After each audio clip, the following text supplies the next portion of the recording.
الحمد لله الذي أكرمنا بالإسلام وأنعم علينا بنعمة الإيمان وشرفنا باتباع خیر الانام اما بعد۔ ناظرین کرام، اللہ کا ذکر یہ اجر عظیم کا ذریعہ ہے۔ ذکر الہی میں مشغول رہنے والے اجر و ثواب میں سب سے بڑھ کر ہوتے ہیں۔ سیدنا ابو ہریرہ رضی اللہ تعالیٰ عنہ بیان کرتے ہیں کہ آپ صلی اللہ علیہ وسلم نے فرمایا، سبق المفردون، لوگوں سے الگ ہو کر عمل کرنے والے یہ تو اجر میں بڑھ گئے ہیں۔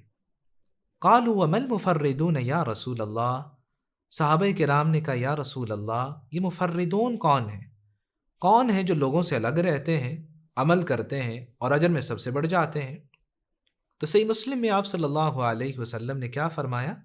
الذاکرون اللہ کثیرا والذاکرات، کثرت سے اللہ کا ذکر کرنے والے مرد اور عورتیں یہ تنہا ہو کر الگ بیٹھ کر اپنے رب کو یاد کرتے ہیں اور اجر میں سب سے بڑھ جاتے ہیں۔ اس لیے آپ صلی اللہ علیہ وسلم کے پاس جب ایک شخص آیا اور آ کے سوال کی، یا رسول اللہ ان شرائع الاسلام قد کثرت علی فاخبرنی بشیء اتشبت بہ، اللہ کے رسول اسلام کے بہت سارے احکامات ہیں، مجھے کوئی ایک ایسا عمل بتا دیں کہ میں اس کو مضبوطی سے تھام لوں اور زندگی بھر اسے کرتا رہوں۔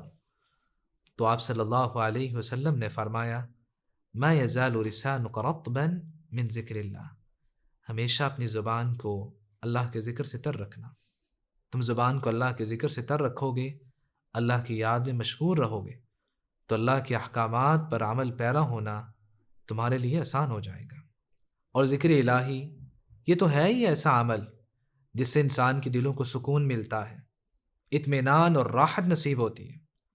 قرآن مجید میں اللہ رب العزت نے فرمایا، الذین آمنوا وتطمئن قلوبهم بذکر اللہ الا بذکر اللہ تطمئن القلوب، ایمان والوں کے دلوں کو اطمینان اللہ کے ذکر سے ملتا ہے۔ خبردار یاد رکھنا، اللہ کے ذکر میں ہی دلوں کا اطمینان، دلوں کا سکون اور راحت ہے۔ اور یہاں رک کر اس بات کو سمجھ لینا چاہیے، اگر کوئی یہ کہتا نظر آئے کہ نہیں میرے دل کو جو سکون اور راحت ملتی ہے وہ موسیقی سے ملتی ہے، گانا سننے سے ملتی ہے، اگر وہ یہ کہہ رہا ہے تو اپنی بات میں درست ہے۔ کیوں اپنی بات میں درست ہے؟ کیونکہ یہاں اللہ رب العزت نے اطمینان قلب کی بات کی ہے تو ایمان کی شرط لگائی ہے۔ ایمان والوں کے دلوں کو اطمینان ملتا ہے تو اللہ کے ذکر سے ملتا ہے، اور اگر کسی کے دل کو اطمینان موسیقی اور گانے سے ملتا ہے تو اسے اپنے ایمان کو چیک کرنا چاہیے کہ اللہ رب العزت نے ایمان والوں کی بات کی ہے کہ ان کے دلوں کو اطمینان ملتا ہے تو اللہ کے ذکر سے ملتا ہے۔ ذکر الہی یہ دلوں کی حیات اور زندگی ہے۔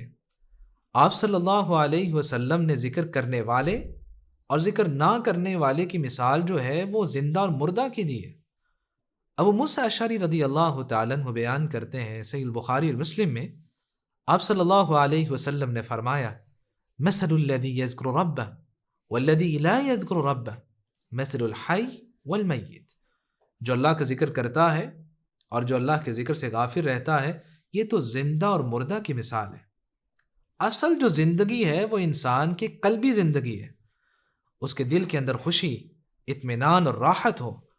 اگر اسے سکون قلب نصیب نہیں ہے، اس انسان کے پاس دنیا کی جتنی بھی زیادہ نعمتیں آ جائیں اس کا دل ہمیشہ پریشان رہتا ہے، وہ ہمیشہ ڈپریشن کا شکار رہتا ہے، وہ یہی سمجھ رہا ہوتا ہے کہ میرے پاس تو کچھ نہیں ہے۔ اگر حقیقی سکون اور اطمینان ہے تو اللہ کے ذکر میں ہے۔ الہ العالمین ہمیں توفیق عطا فرمائے۔ وآخر دعوانا ان الحمد للہ رب العالمین۔